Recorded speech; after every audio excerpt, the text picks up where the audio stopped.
এটা দিয়ে খাও, ভাতে ভাতটা দিয়ে খাও। আর এদিকে আমি আলুটা ভাজতে দিয়েছি। হ্যাঁ, আলু ভাজাটা নিয়ে আসি, ডালের সাথে আলু ভাজা দেবো তোমাকে, দেখি হয়েছে নাকি আলু ভাজাটা। আলু ভাজাটা খুব গরম, সবটা দিয়ে দেবো।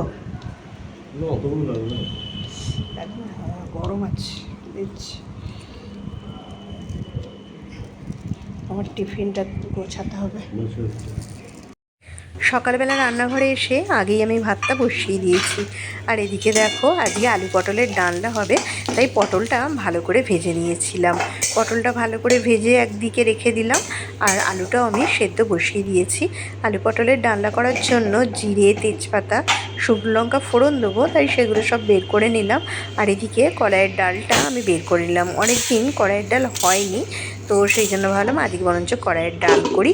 আর ওকে একটু আলু ভেজে দেবো, আর আমাদের যা হোক একটা বেলায় ভেজে নেবো, পাঁপড় ভেজে নেবো, কি পটল আছে, বেগুন আছে, যা হোক একটা ভাজলেই হবে। আর দেখো, টমেটোগুলো আমি কেটে নিচ্ছি, কেননা টমেটোগুলো দানা বাদ দিয়ে দেবো।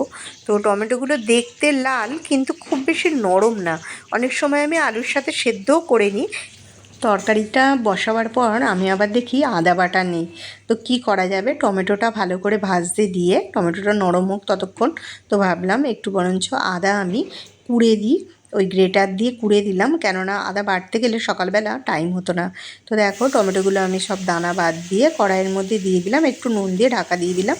আর এই যে আদাটাকে আমি ভালো করে কুড়ে নিচ্ছি তরকারিতে দেবো বলে। আর এদিকে যে ডালটা সেদ্ধ করতে দিয়েছিলাম, কড়াইয়ের ডাল, সেই কড়াইয়ের ডালটাও আমার সেদ্ধ হয়ে গেছে। আর এই যে শাশুড়িমা বললো এই সবজিটা আজকে ভাতে হবে সামনের পাতে খাবার জন্য। গাজর, বিনস আর আলু দিয়েছিল সবজি সেদ্ধ করতে, একটু নুন তেল দিয়ে আর একটু লঙ্কা দিয়ে মাখলে বেশ ভালোই লাগে। এই সবজিগুলো একসাথে খাওয়াও হয় আর খেতেও খারাপ লাগে না। আর দেখো, তরকারিটা বসিয়ে দিয়েছি, তারপর লাস্টে যে ভাজা পটলগুলো ছিল সেগুলো ওপর থেকে দিয়ে দিলাম। ডাল সাঁতলানো হয়ে গেছে, ওপর থেকে একটু কাঁচা লঙ্কা দিয়ে দিলাম। আর এদিকে আমার এই যে সবজিটা দিয়ে আমি সেদ্ধ বসিয়েছিলাম সেটাও সেদ্ধ হয়ে গেছে। আর আলুগুলো ভাজতে দিয়েছিলাম ও ডাল দিয়ে খাবে বলে।